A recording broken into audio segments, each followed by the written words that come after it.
A message of social change and progress for exactly the audience that needs to hear it. All coming from a local author. I'm Duke Keith, and this is El Paso Town Square. Welcome everybody, El Paso Town Square, and we are with author Kimberly Jones. And Kim, right here in El Paso, Texas, has published her first book, and I guess that kind of speaks YA, young adult, would kind of be maybe the milieu here. But I know you've written other things, but what about this book that you've published kind of speaks to what's going on in this day and age? Our Friendship Matters is the name of the book, from local author Kimberly Jones. This book speaks out to all the young adults between the issues that's going on today with the Black Lives Matter movement and what's being portrayed amongst African Americans. But this book is mainly to help teenagers to conquer certain questions, how to deal with friendship, of diverse friendships. Like if I had a best, white friend or best Mexican friend or any ethnic group, this book helps, in certain situations. Well, that is, it's tremendous, and obviously it does speak to exactly what's going on right now, but kind of get us a synopsis of the book, and we'll talk about where folks can find it, but, talk about the main characters. The main characters of the book is, of course, Sasha and Leah. They're two teenage friends. They're 17 years old, best friends since, I gotta think of the book, preschool. They've been best friends since preschool, maybe kindergarten. Sasha, she's the African American, and Leah, she's her white friend. They had attend a private St. Louis suburb school, and they were, looking forward to the summer and getting ready to go to college, graduate and all that good stuff. But then Leah kind of gets jealous a little of Sasha, because Sasha has been introduced to an old friend, childhood friend in her neighborhood that attended a public school. And by him attending a public school, he was more aware of what's going on in the world today. But, sometimes as, African Americans or any, ethnic group, Sasha, she was kind of, in the shadows of what wasn't going on in the world, because, she was kind of privileged too. She had, her parents had good jobs. Her mom was a nurse, doctor. Her dad was a lawyer. So, they kind of shadowed her from what's going on in the world, because they didn't want her to think about those things that's what's going on. But because of her being introduced to her friend Ricardo, which is the friend who attended public school, his best friend had got killed by a police officer, mistaken from coming from a basketball game, was a basketball practice. He was coming from a store, and, they were looking actually for a store robber, but they actually, shot him, and later on that night they found the real robber of the store. Oh, boy. Wow. Then, and obviously, if you live that kind of a sheltered existence, I imagine that's part of it is, eyes opening a little bit. And I would imagine, especially if you feel all of a sudden let into a world that you haven't ever been a part of, that might inspire some jealousy in friends who've been kind of like-minded. And, obviously, Leah, being who she is going to try maybe to get into Leah's world a little bit, or Sasha's world a little bit. And I imagine there might be some sparks that would fly. Yes, it is. And talk a little bit about what inspired you to write this book. What really inspired me to write this book, and unfortunately, it's sad to say that I wrote this book 2.5 years ago. Oh, wow. And yes, okay. And it's still like a big deal today.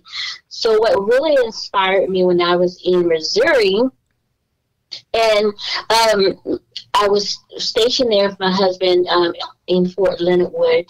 And during that time, that's when Jamel Robinson had got killed by a police officer. And and that's also other places too in St. Louis. They're really struggling through, the police brutality. It was another incident, that happened in Missouri. Yes. So I was like, talked to my husband. I was like, you know what?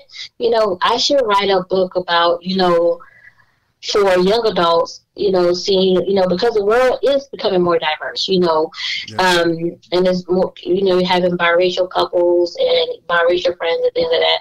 So I was, telling him maybe I should write a book, gearing towards, the opposite colors, like being best friends, but struggling through a relationship of how to keep a friendship during times like this, because in our reality, young adults, they are going to be the future. Like when we was growing up, you had the old school teachers like, oh my gosh, I wish she don't be my doctor one day.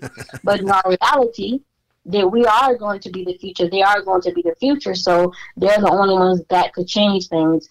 And to be honest with you, with things that's going on today, it's kind of hard, because I was talking to my husband today, and I was like, it just feels like the world is going backwards instead of forwards. Boy, it sure does. And to hear that you actually wrote this 2.5 years ago, and obviously the movement for social change in the middle of a pandemic that's been going on has caught the world's attention, but that it has, nothing's been resolved. It's probably worse, if you think about it, than it was when you wrote the book. And boy, oh boy, that's really something. And it is published. It is available. Where can people buy the book, especially if they've got somebody who might be a tween, somebody who's coming of age, somebody who is a young adult in their family, and just to open their eyes a little bit? Yes, the book is actually in pre-order on Amazon. Both the ebook is for $2.99 and the paperback is for regular price for $18.95. You can get it on Amazon, and you can also get it from Barnes and Nobles, and it will be released October 5th. That is tremendous, and congratulations to you for the book deal. That has to be a proud moment in and of itself, even though there's obviously the subject matter, and we're going to get deeper into that, but that has to feel like a real accomplishment. It does. It really does, because to be honest with you, this book means so much to me. And I tell people I cry when I say this part, but I'm going to try to stay strong. But in 2017, when I was writing the book, it was during my mom. She was past the cancer. And I was in the hospital with her because I wasn't going to leave by her side. So I was in there with my computer and everything. And I was like, Mom, do you want me to just stop writing, or you want me to keep going? She's like, no, keep going and don't stop. So that this is a huge accomplishment for me, because this is, all because of her telling me to keep going, because after a death of a sudden, a close family member, it's hard to cope with certain things. So it was really hard for me to finish this book, but I did. That is tremendous. And once again, it is Our Friendship Matters. It's available October the 5th. That'll be the release date. But you can pre-order now the ebook on Amazon, and the paperback at both Amazon and Barnes and Noble. What an accomplishment for you. And we're happy to have you in El Paso to be able to talk about this. And this is, El Paso, and you tell me, being an African-American in El Paso has got to be different from many other places in this country, just because it seems like to me, and I'm speaking as a white guy, that people really get along. And it's not like this in other places. What has been your experience since you've been here? To be honest with you, El Paso is kind of a great city, because for me, coming from Missouri, I really, really didn't like Missouri, because, you had those certain towns that, are not even aware of seeing African Americans. But here it's kind of like laid back, and, people get along, and you don't have to worry about certain things, even though that we did have a tragedy happen, a while ago at the Walmart, but people came together and celebrated, the El Paso Strong, things like that. But the thing is it's kind of free here. It's free. I don't have to worry about racial profiling or anything like that here, as of other states and where we have been stationed. Wow. And I think you're absolutely right. I mean, I can't speak to obviously everybody's racial experience here, but I mean, you talk about interracial couples. I think that there are plenty all around El Paso.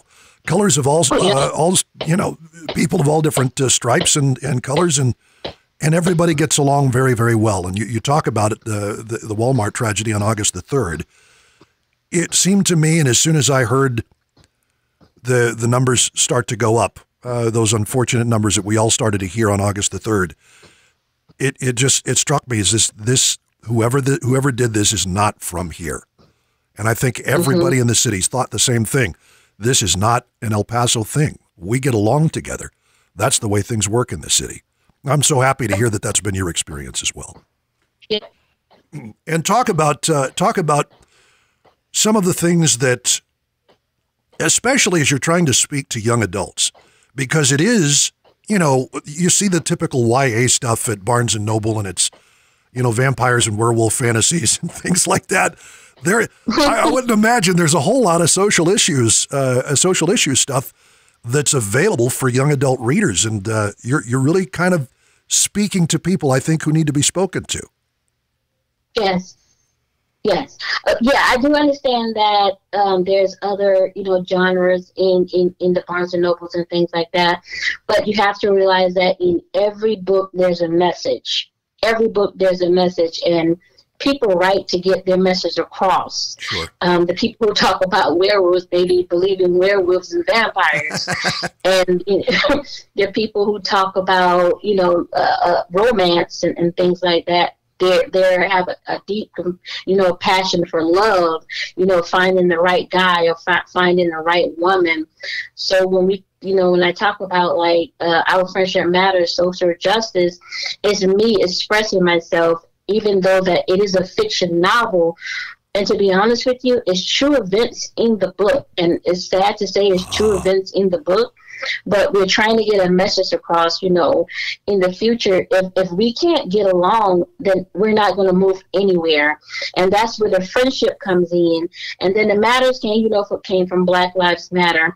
But it's mainly about our friendship matters, loving each other for who we are, loving for our skin color, loving, for the LGBTQ, whatever people desire, just having love for it, because at the end of the day, you can't account for it. Only one person can account for others' actions. That's the truth, and it's a wonderful message, I think, for young adult readers. Speaking as my grandfather wrote juvenile fiction, that's kind of what it was called, I guess, back in the 50s and 60s, and it was, to him, kind of a target audience that is still kind of overlooked because it's such an important age, especially when you get to high school. These are the kids, as you point out, that are going to be making the decisions in the future and determining where we go from here. That's an important thing. Yes, it is. It is. It really is. And to be honest with you, this should have been bashed, this whole situation should have been bashed a long time ago. And it's just still, unfortunate that we have to go through things like this because, I can now feel how my parents felt for us or how their parents felt for them. And I do have an African-American son, and, I don't want him growing up, in a world of, racial and social injustice. I want him to feel free. Like he can, be anything. He can be anything he wants to be, but I want him to not be profile. I want him to go to a basketball game and come home and not be profile on the way coming home. I want him to go to a mall and not be profile because of the way he dressed, thinking he stole something out the store. I just want him to live free. That's so incredible. How old is your son, if you don't mind my asking? He's 6. Okay. Well, he's got a lot of room to grow, but certainly, I mean, I know that, being a child of people who probably worried about you, that this is, it's something that I hope that you don't ever have to go through that the older he gets.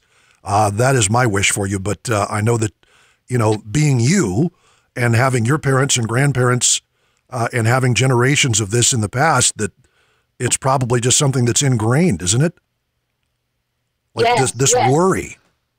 Yeah, and it's true because to be honest with you, not here have it happened yet, but in other places, like for example, I was in Missouri, and I think I was going like 35. Yeah, I was going over the speed limit. Okay.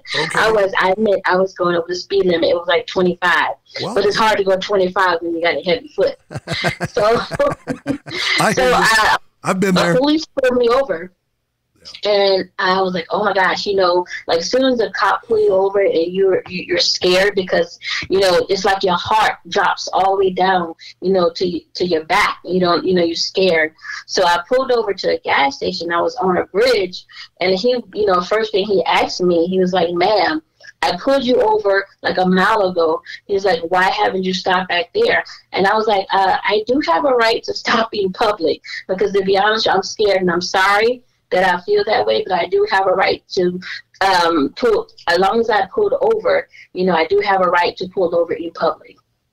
Wow. That is, I get it. I do get it. I mean, obviously I've never experienced it, but this is just something that I would imagine is talked about in every African-American household, especially with young men. I don't know any other race, honestly, that has to have the talk, as we've heard it described, where you talk about how you look, how you act, how you dress, how you behave in public, and how that is, there are people who make assumptions because of the way somebody looks. That's got to be difficult. And have you had other family members? Have there been things that have happened to folks in regards to this kind of thing? Yes, I can say some things, but I can't reveal everything because some of the things are in the book. Okay. Well, no, right. You got to pick up the book. But these are okay. So this is personal experience. Some of my family members have been for us. Okay. I'm from South Carolina. I'm not from El Paso. Okay. So I'm from. They call it the dirty South. So I'm from the East Coast or whatever, and so what certain things like one of the things my aunt, she explained to me that when they graduated or whatever, they didn't graduate together. They had two separate graduations. And this was in the 70s. I would probably say like 76 or whatever. Wow. And like today, as of September 26, 2020, I can tell you right now, in my hometown, there is a school, for only whites still. Wow. That is astounding. That is astounding. We hear about things like in Texas. I know that they had, used to be Ector High School in Ector County in Odessa and Midland, and that was the black high school. This was something that persisted up until they were forced to close it in 1980. And you think, boy, that was 40 years ago. But you're saying it happens today in different communities. Obviously, we hear about things in the South, but that is still astounding to hear. That's amazing. Yeah, and God bless my grandma. So she passed last year around April, but she lived a good life. She was 94 years old when she passed away. Wow. But I was blessed to learn so much about history and everything that went on then. And she actually taught at an all black school.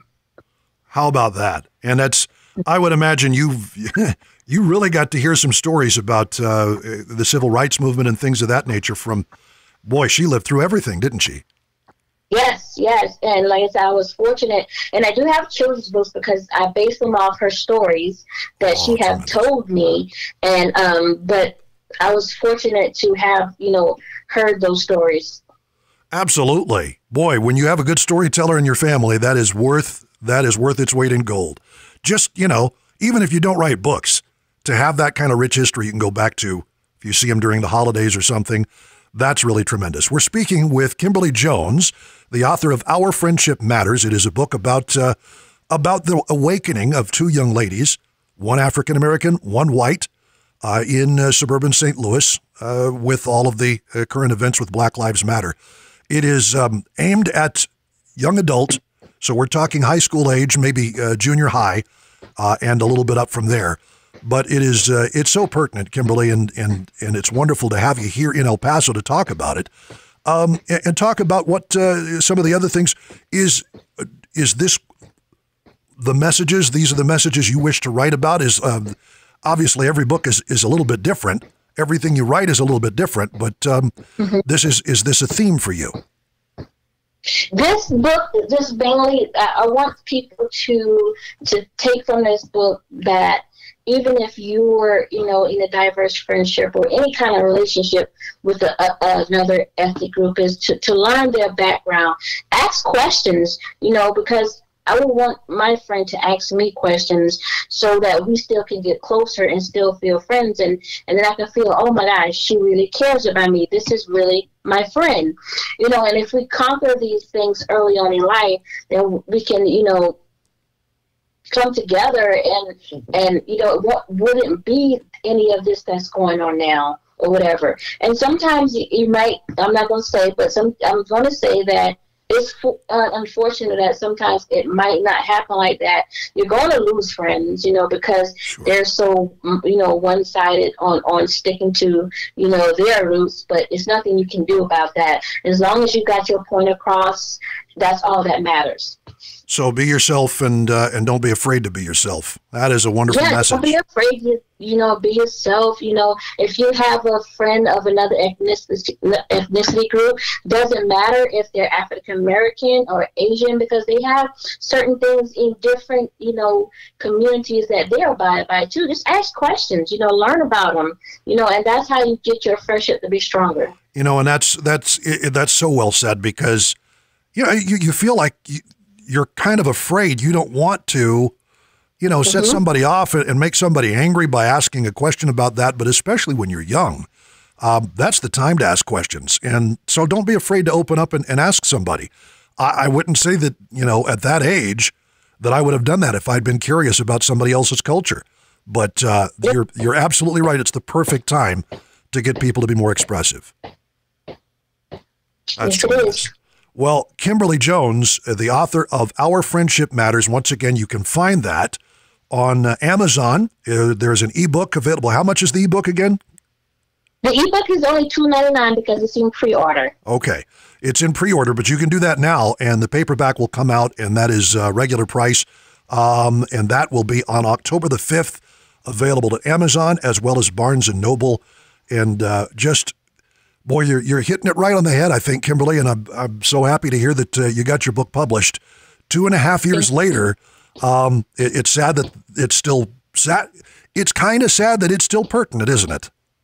Yes, it is. It really is. It's really sad. But like I said, if we can all come together and just to disagree to the disagreements or agree to disagree, we still can live in this world. But it's just unfortunate to what's going on in the world today, and it's really, really important to, find that deeper meaning of what your friendship means, or, find out about different people in your communities, how to get along with them. It's really important because, it's been a struggle for African Americans for a long time. Indeed. And I tell you what, it's wonderful to have the book published. It's wonderful that you're here in El Paso. Hopefully you get to stay. I know that if it's the Army life for you and your family, that there's no telling where that might lead. But we're happy to have you here as you publish this book. And how cool is it to be able to say, when you hear me say local children's author Kimberly Jones, that's got to be pretty neat. Yeah, it's awesome. Well, tremendous, and we look forward to reading the book. Once again, it's Our Friendship Matters, available on October the 5th, Amazon, Barnes & Noble, and the pre-order for the ebook is available for you right now at Amazon.com. Kimberly, we thank you so much for your time. The best to you and your family, and hope you get to. We know you love El Paso. Hopefully, you get to stay as long as you want. I hope so too. Thank you so much for having me. Absolutely. Our thanks to local author Kimberly Jones for joining us, and my thanks to you. I look forward to joining you again next week. I'm Duke Keith, and this is El Paso Town Square. So long, everybody.